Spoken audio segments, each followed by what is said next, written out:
Pada part sebelumnya, Eng kembali membopong Liu berjalan santai di tengah para demon, membuat ketiga ketua skuadron terkejut. Dada berkata bahwa itu adalah Eng, tapi bagaimana dengan iblis satu sirip itu? Dan Jul yang juga terkejut berkata, Eng, itu Eng. Meski kita menghajar iblis satu sirip itu sampai mundur, dia tidak bisa datang kemari dengan santai seperti itu. Mereka akan langsung melahapnya. Benar saja, di sekitar Eng, para iblis sudah membuka mulut mereka mencoba melahap Eng, tapi Eng tetap berjalan dengan santai tanpa menghiraukan mereka, membuat ketiga ketua skuadron terkejut dan berlari mencoba melindunginya. Yaotang berteriak mengatakan, dasar kau keparat, jangan coba-coba. Saat serangan iblis-iblis itu mulai mendekati Eng, Eng hanya melirik ke arah mereka, terlihat sangat marah mengeluarkan auranya, sembari berkata, enyahlah, membuat iblis-iblis itu terkejut bertanya-tanya dan terdiam gemetar. Aura Eng membuat iblis-iblis itu terdorong dan tiba-tiba menunduk gemetar. Tidak hanya itu, beberapa saat kemudian bahkan ada iblis yang berlari sangat ketakutan. Melihat satu iblis berlari, membuat iblis-iblis yang lain bertanya-tanya mengapa dan segera menyusul rekannya. Akhirnya semua iblis berlari ketakutan, mulai menjauhi tembok berlari ke arah hutan. Hal itu membuat ketiga ketua skuadron sangat terkejut, berhenti berlari ke arah Eng dan dibuat bertanya-tanya. Semua iblis mundur, gerbang terlihat mulai bersih kembali. Dari iblis-iblis itu, tidak hanya mereka bertiga, para warrior juga bertanya-tanya mengapa. Gelombang demonnya mulai mundur, tapi tidak peduli apa yang terjadi. Mereka berteriak kegirangan, mengatakan mereka menang. Mereka berhasil melindungi kota. Tapi ada beberapa warrior yang bertanya-tanya, mengapa mereka tiba-tiba mundur? Apa serangan dari ketiga ketua pasukan menakuti mereka? Dan seseorang mengatakan, memang bagaimana lagi, serangan ledakan ketua pasukan menimbulkan ketakutan pada musuh dan membuat mereka takut sampai mundur. Mereka sangat luar biasa. Mendengar itu, Yautang hanya terdiam. Para warrior di atas tembok melanjutkan, ketiga kekuatan pasukan kuat sekali. Mereka bersyukur memiliki ketiganya, tapi mereka bertiga terdiam bertanya-tanya dalam pikir mereka, apakah itu benar-benar mereka? Karena mereka sendiri tidak yakin bahwa itu karena mereka. Dan Yautang bertanya-tanya, apakah itu karena Eng? Eng tiba-tiba menghela nafasnya dan jatuh di hadapan mereka bertiga, membuat Yautang sangat terkejut memanggil namanya. Mereka bertiga berlari ke arah Eng dengan khawatir. Eng terlihat mulai kehabisan tenaganya, matanya mulai tertutup perlahan. Melihat Yautang yang berteriak meminta rekan-rekannya untuk menyelamatkan mereka, dan mereka bisa membicarakan tentang apa yang terjadi nanti.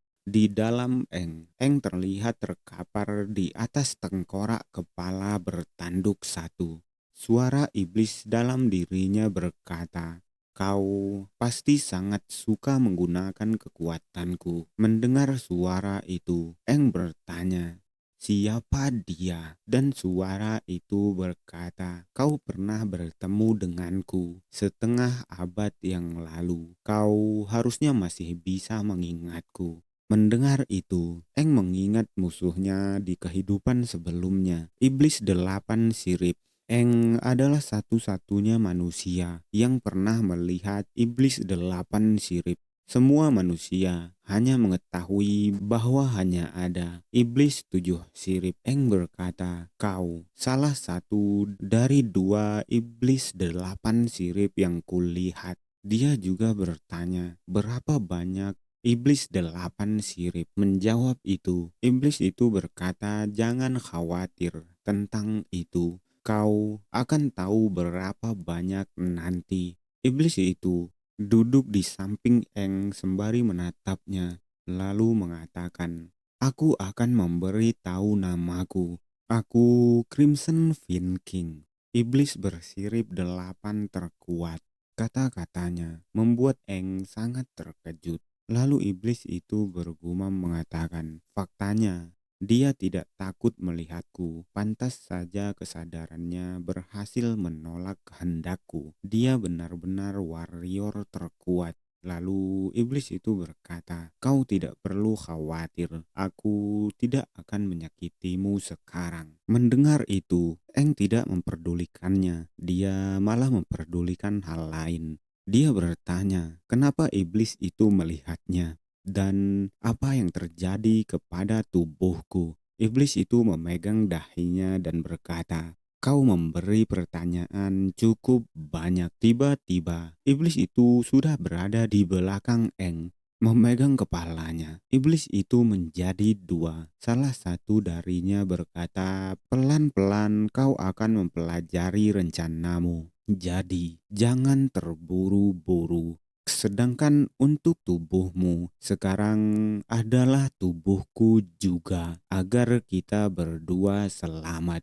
Kau harus bekerja keras mengevolusi dirimu sendiri di masa depan. Mendengar itu, Eng terlihat terkejut dan iblis itu melanjutkan sembari mengulurkan tangannya. Iblis itu berkata, kau akan menjadi makhluk yang nyaris sempurna sepertiku. Mendengar itu, Eng mulai berdiri sembari mengatakan, dasar iblis, seberapa rendah menurutmu kami para manusia? Dia berteriak, mencoba memukul iblis itu sembari berteriak mengatakan, dasar kau keparat, aku akan membunuhmu. Tapi tiba-tiba dia terbangun, menarik kerah baju seseorang yang meminta Eng untuk bangun. Eng sangat terkejut. Dia menarik kerah Liu, membuat Liu juga terkejut. Saat Eng baru membuka matanya, matanya dimanjakan oleh sesuatu. Dia bergumam setelah melihat itu, putih sekali. Tunggu, apa yang kulakukan? Dia memasang wajah yang sangat aneh. Lalu terdengar suara tamparan. Sembari membenahi bajunya, Liu meminta bawahan keluarganya untuk mengubur Eng. Dan para bawahan Liu tidak terima dengan itu, mulai mengoceh memarahi Eng. Tapi tiba-tiba Liu mendengar suara ayahnya berkata, dasar bodoh, begitukah kau memperlakukan penyelamat hidupmu? Ayah Liu bersama 3 ketua skuadron datang, membuat semua orang menunduk menghormatinya, kecuali Eng yang masih terkapar di lantai. Eng terlihat sangat terkejut, bertanya-tanya, apakah itu adalah ayah Situ Liu? Dan Jul yang berada di belakang ayah Situ Liu mengatakan, ini adalah ketua sekte seni bela diri terkenal di kota Helios, kepala keluarga Situ Sun Gong. Kau berasal dari kota Helios juga. Apakah kau mengenalinya? Melihat itu, Eng bergumam mengatakan, ayah dari rekanku. Kelihatannya dia merawatku saat aku koma. Dia berdiri dan menundukkan tubuhnya, memberikan salam kepada ketua sekte Situ dan berterima kasih telah merawatnya. Mendengar itu, ayah Situ Liu tertawa dan mengatakan, jangan khawatir. Setelah itu, dia memegang pundak Eng dan melanjutkan, kau menyelamatkan nyawa putriku. Keluarga Situ sangat berterima kasih karena keberanianmu menyelamatkan putriku. Beritahu semua orang kalau mereka bisa beristirahat di dojo kami. Kita akan merayakan. mundurnya gelombang demon itu. Mendengar itu, ketiga ketua skuadron menundukkan kepalanya dan meminta maaf karena akan merepotkannya. Mereka memanggil ayah Liu paman. Ayah Liu juga mengatakan, "Aku sudah mengawasi kalian bertiga sejak kalian kecil. Jangan mengatakan hal seperti itu. Kau bisa memperlakukan dojo keluarga situ seperti rumahmu sendiri. Juga tolong jaga putriku. Dia punya kepribadian berduri. Jadi hukum dia dengan sesuai dan latih dia dengan baik. Kau tidak perlu memperlakukannya dengan istimewa." Mendengar itu, Yao Tang mengatakan, "Jangan khawatir, kami akan melakukan yang terbaik." Mendengar itu, Liu terlihat sedikit marah dan Yao Tang berkata kepada Eng, "Sebelum itu, semua orang harus meninggalkan ruangan kecuali Eng." Membuat Eng bertanya-tanya. Eng terlihat akan diinterogasi. Ketua Yao Tang menyebut namanya dan berkata, "Dari iblis satu sirip di ujian warrior hingga gelombang demon." Dia bertanya, "Apa yang kau tahu?" Mendengar itu, Jul meminta Yao Tang untuk tidak boleh ragu, bahkan jika dia anggota timmu sendiri. Kata-katanya membuat Yao Tang terdiam, dan Jul berkata bahwa dia akan melakukannya sebagai gantinya.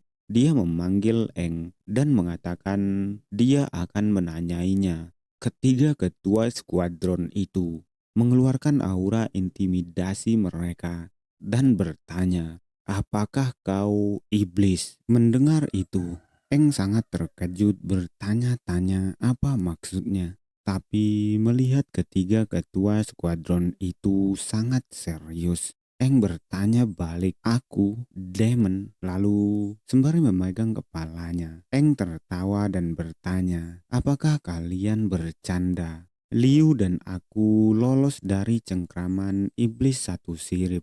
Mendengar itu, Jul mengatakan iblis satu sirip lainnya dibunuh oleh Yao Tang dan Dada. "Mungkinkah kamu membunuh iblis satu sirip sendirian?" Dia mendekati Eng dan melanjutkan bertanya, "Katakan, bagaimana kau melarikan diri dengan Liu?" Itu membuat Eng terdiam, bertanya-tanya dalam kepalanya, apakah dia kehabisan pilihan? Mereka benar-benar mencurigaiku. Alasan apa yang bisa kudapatkan? Selagi dia terdiam, Jul semakin mendekat dan mengintimidasi Eng, bertanya, bagaimana bisa dia melarikan diri dari iblis satu sirip? Atau apakah kau adalah kaki tangan mereka? Mendengar itu, Eng terlihat berkeringat, bingung apa yang harus dia katakan. Apakah dia harus mengungkapkan rahasianya?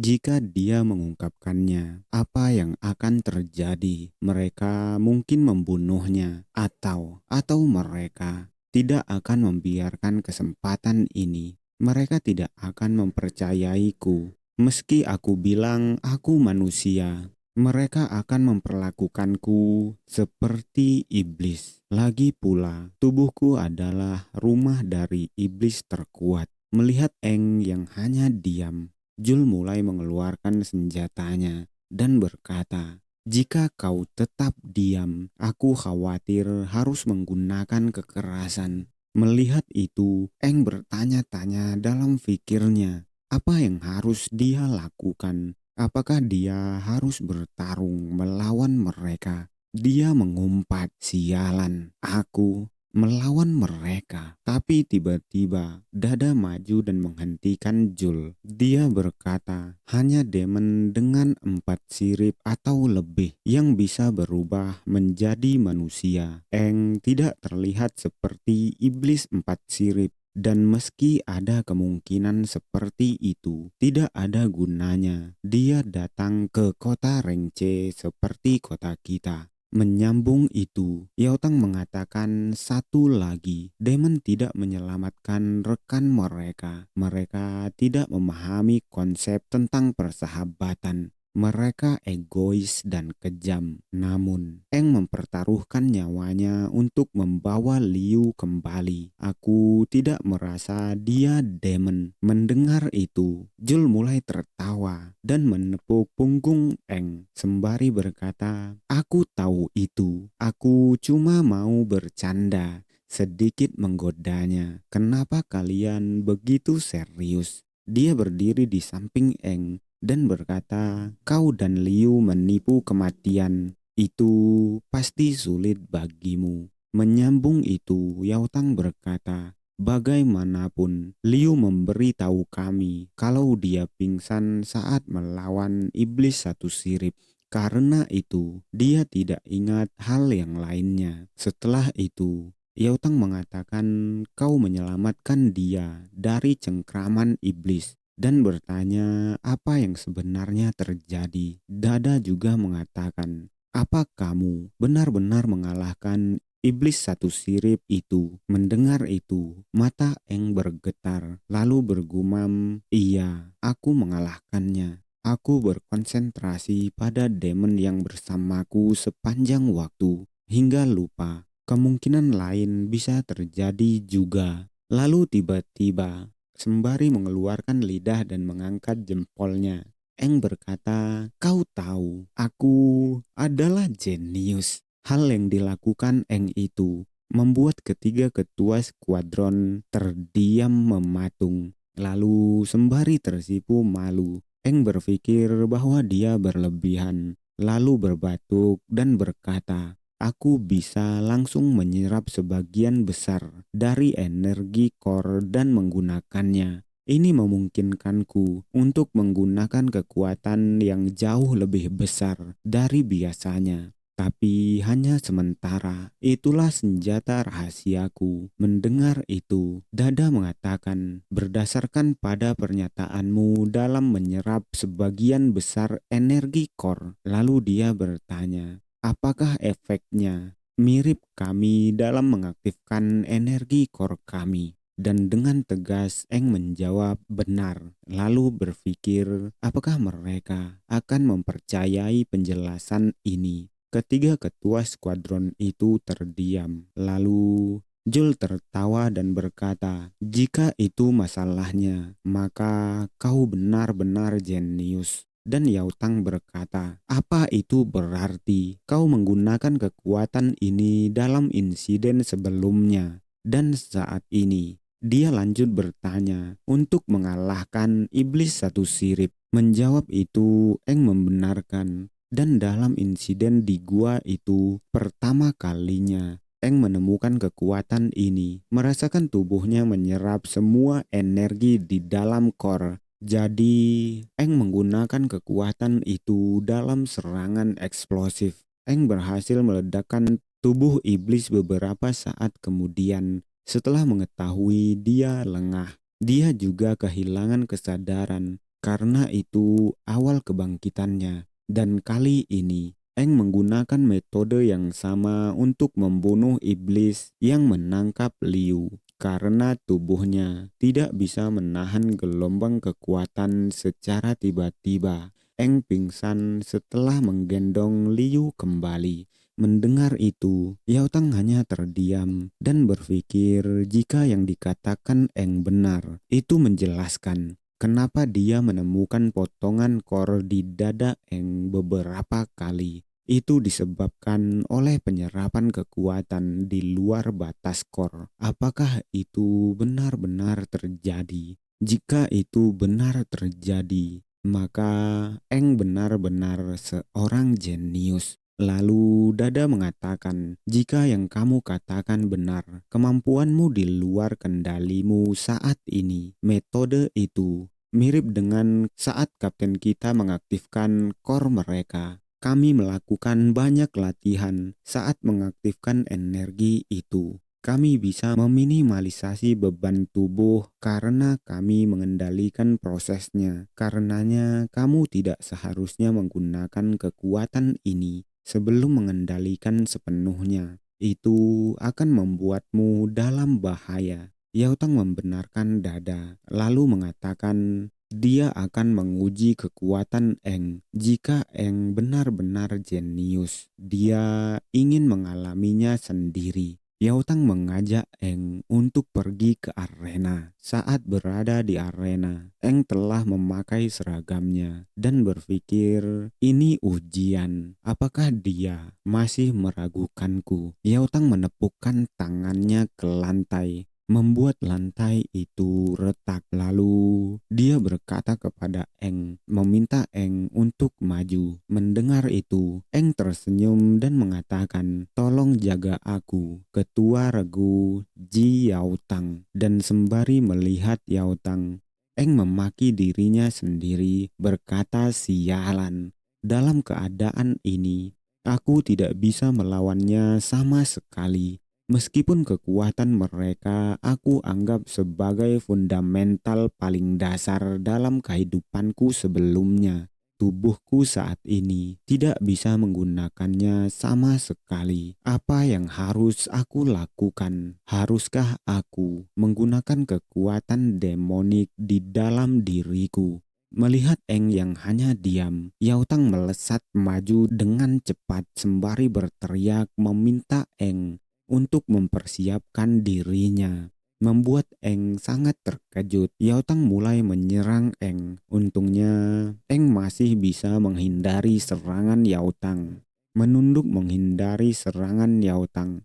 Melihat efek dari serangan Yao Tang, Eng berpikir bahwa Yao Tang menganggap ini serius. Melihat itu, Dada berteriak memanggil Yao Tang, menyuruhnya untuk tidak berlebihan. Sedangkan Yao Tang yang berdiri di depan Eng berkata, dibandingkan yang lain, waktu reaksimu cukup bagus. Kata-katanya itu membuat Eng berpikir, itu berkat pengalaman bertarung di kehidupan sebelumnya. Namun, ini adalah batasanku. Yao Tang mempersiapkan serangan keduanya, mengepalkan tinjunya, lalu berkata bahwa dia akan serius mulai sekarang. Yao Tang mengarahkan pukulannya, membuat lantai-lantai hancur beterbangan dan debu menutupi sekitar. Eng masih bisa menghindar. Melihat itu, Eng berpikir Yao Tang menghancurkan seluruh arena. Sepertinya dia menganggap ini adalah properti pribadi. Dan pertarungan berlanjut di part berikutnya.